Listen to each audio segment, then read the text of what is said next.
It was one of the heaviest snowfalls that the island of Sodor had ever experienced.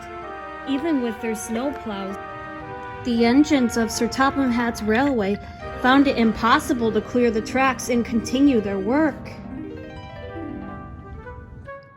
Enough is enough, said a frustrated Sir Topham Hatt. I'll need a call for help if we want to keep the railway running through the winter.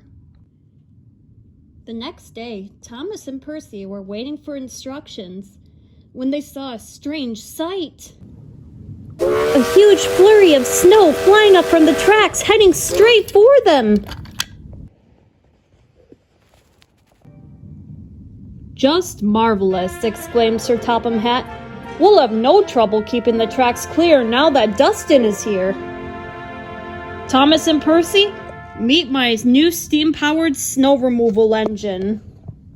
He's come down from the mountains to help us. Nice to meet you, Dustin, said Thomas as he stared in amazement at the work Dustin had already done. I have a feeling you're going to be really useful during this snowy winter.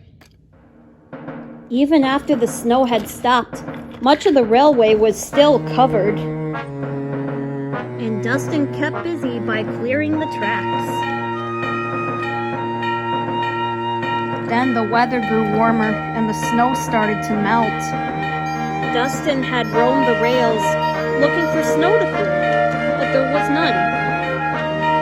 Without any way to help on the railway, Dustin went to stay in an old trackside shed.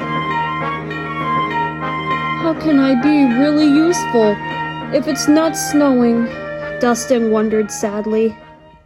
Soon winter turned to spring, and spring blossomed into summer. It's hard to believe that our railway was just covered in snow only a few months ago, said Henry to Thomas. Now it's summer and we're already preparing for the fall festival and charity race. Henry's comment made Thomas think about Dustin. I wonder what Dustin is doing right now, said Thomas to himself. Thomas went to visit Dustin and noticed he didn't look very cheerful. Dustin explained why he was upset. I'm sorry, Thomas. I don't feel like smiling. I'm a snow removal engine, and it's hard to feel really useful when there's no snow to remove. Suddenly, Thomas had an idea. Come on, Dustin. I think I know a great way for you to help out around the railway. Thomas led Dustin to the Sodor ice cream factory, where a load of sugar had spilled all over the railway line. Look at that, Dustin, exclaimed Thomas. Sure does look like snow to me. I bet it would take a special engine to clear that sugar from the tracks. Dustin grew very excited. It indeed did look like the perfect job for him. But as Dustin's fan struck the sugar, the small grains got stuck in his spinning blades. Before long, his fan was very sticky, and he was unable to clear the rest of the sugar. Dustin felt very discouraged. A few weeks later, Sir Topham Hatt gave Thomas instructions to shunt trucks at the vicarage orchard in preparation for the fall festival and charity race. Thomas thought about how sad Dustin had been. Surely Dustin would feel better if he could help out at the orchard. After speaking with Thomas, Dustin followed him to the orchard, hoping to help. But he grew doubtful when he looked at the line of trucks. I don't know, Thomas, Dustin said. I've never shunted trucks before. Well, Dustin, there's a first time for everything, said Thomas, and he peeped cheerfully. You'll never know unless you try. And you better hurry because it looks like a storm is coming. But when Dustin tried, his fan on unusual shape made the task very difficult. As he pushed the first truck, the apples spilled and were crushed in his spinning blades. Poor Dustin was more discouraged than ever.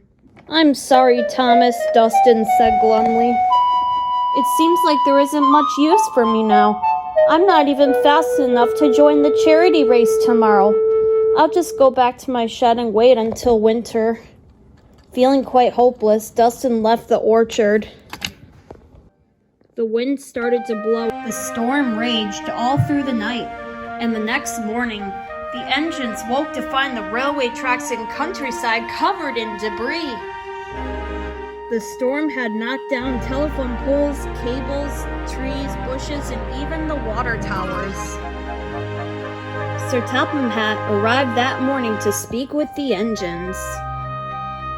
Today, the whole community was supposed to gather as the engines raced to raise money for charity, said Sir Topham Hatt.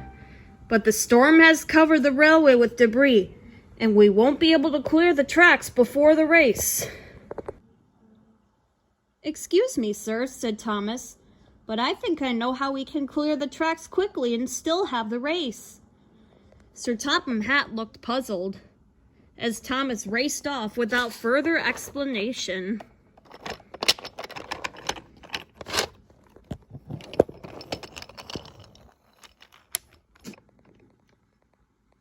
A few minutes later, Thomas arrived at Dustin's shed. "Dustin, wake up," he called. "The storm has scattered debris everywhere, and we need your help if we want to still have the charity race." Suddenly, Dustin's frown turned into a smile. As Dustin pulled forward, his fan blades began to roar.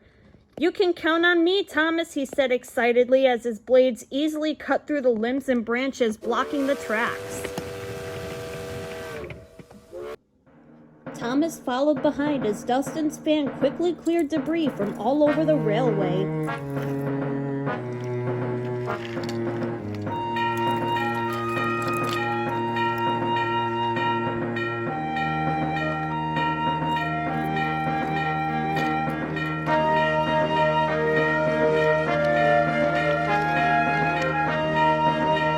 Finally, when they turned the corner toward the festival raceway, the two engines could see a crowd waiting by the finish line. Dustin slowed to a stop right in front of the band. But Sir Topham Hatt encouraged him to continue. "Well," said Sir Topham Hatt, "why you stopped when you're so close to the finish line? Keep going, Dustin." Dustin continued, and as he crossed the finish line, everybody cheered. "It looks like you were the first to cross the finish line, Dustin," said Sir Topham Hatt merrily. The mayor awarded Dustin a gold medal, not just because Dustin had been the first to cross the finish line, but because he had cleared the tracks before the race.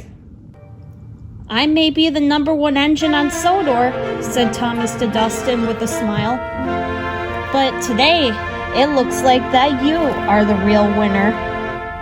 The end.